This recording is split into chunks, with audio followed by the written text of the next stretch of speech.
एक ऐसा शहर जहां पर हर किसी की रातें रंगीन होती है। देखिए कैसे लड़कियां सड़क पर खड़ी होकर मजे दिलवाने के लिए खड़ी है, और यहाँ की लड़कियों को देखकर आपको जन्नत का एहसास भी होगा।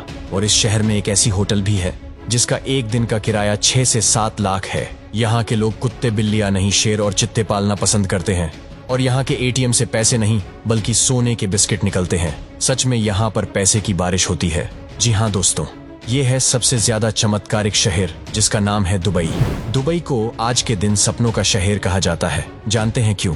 क्योंकि यहाँ पर सपने सच होते हैं। यहाँ पर सब कुछ परफेक्ट नजर आता है और ये हद से ज्यादा खूबसूरत शहर है, तभी यहाँ लाखों की संख्या में लोग आते हैं। दोस्तों, आपको जानकर आश्चर्य होगा कि दुबई की 80% से ज्यादा आबादी विदेशी नागरिकों की है और दुबई में मात्र 20% आबादी ही स्थानीय लोगों की है। और विश्व की सबसे ऊंची इमारत दुबई में बनाई गई है जिसका नाम बुर्ज खलीफा है, और इस इमारत में 164 फ्लोर है। इसकी ऊंचाई 2766 फीट है और आज के दिन इस बिल्डिंग को देखने के लिए करोड़ों लोग दुबई आते हैं।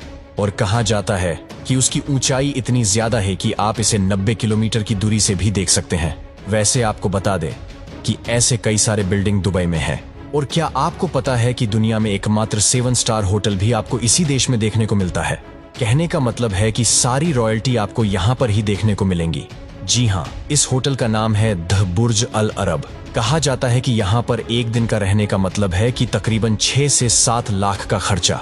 दोस्तों, आपको जानकर हैरानी होगी कि दुबई में लगभग सभी शेख अरबपति हैं। साथ ही इन शेखों के शौक भी हैरत अंगेज हैं। इन्हें कुत्ते बिल्लियां नहीं बल्कि शेर चीते पालना पसंद है और अक्सर शेखों के पास इन जानवरों का दिखना आम बात है। आपको बता दें कि दुबई में किसी भी तरह का इंफ्रेंस सिस्टम नहीं है। यहाँ पर पिन कोड, गली नंबर, घर नंबर ये सब नहीं होता दुबई में। अगर आप अपने रिश्तेदार के घर जाना चाहते हैं तो उस घर के आसपास की बिल्डिंग या किसी भी स्थान का नाम याद होना जरूरी है, तभी आप अपने रिश्तेदार के घर पहुंच पाएंगे। दुबई में आपको कई ऐसे एटीएम देखने को मिल जाएंगे जिनमें से करेंसी निकलने की बजाय सोने के बिस्किट निकलते हैं। जी हाँ, इस तरह की चीज सिर्फ इसी देश में देखने को मिलती है। कहा जाता है कि यहाँ के लोकल लोगों के पास पैसे ही इतने हैं, इसीलिए वो सब यही काम करते हैं। दुबई में अगर आप अल्कोहल पीना चाहते हैं तो उसके लिए आपको सरकार से लाइसेंस लेना पड़ेगा। यहाँ तक कि दुबई के घरों में नशीला पदार्थ रखने के लिए भी लाइसेंस की जरूरत पड़ती है। और साफ साफ कहा जाता है कि अगर आपको मस्ती करनी है तो मनाही नहीं है, लेकिन आपको परमिशन तो लेनी ही होगी। और दोस्तों, एक जमाने में दुबई मात्र एक मरुस्थलीय स्थान था, लेकिन अब दुबई विश्व के महान चित्र में चमकता रईसी से लबरेज विश्व का ध्यान आकर्षित करने वाला शहर है। तभी तो कहा जाता है कि दुनिया में सब कुछ संभव है। आज यहाँ की सबसे ज्यादा अर्निंग जो है वो सिर्फ और सिर्फ टूरिज्म से ही आती है।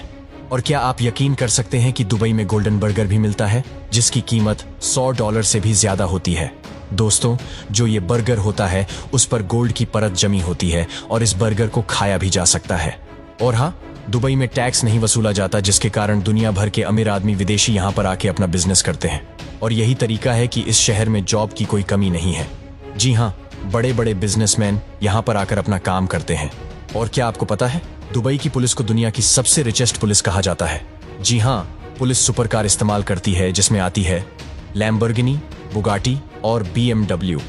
और दुबई रेगिस्तान के बीचों बीच बना हुआ है, लेकिन जो दुबई के मॉल्स है उसमें बड़े बड़े स्नो रूम्स बने हुए हैं जिसे वहाँ के लोग दुबई में रह के ही स्नो का मजा ले सकते हैं।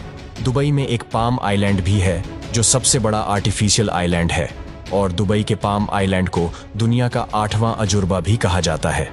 और जहाँ पर लोगों को सोना पहनना पसंद होता है, वहीं दुबई के लोगों को सोना चढ़ाना पसंद है। दुबई में सोने से बनी कारों को खरीदना एक आम बात है, और ये लोग सोने की कार ऐसी वैसी नहीं खरीदते बल्कि दुनिया की सबसे महंगी सुपर कार खरीदते हैं।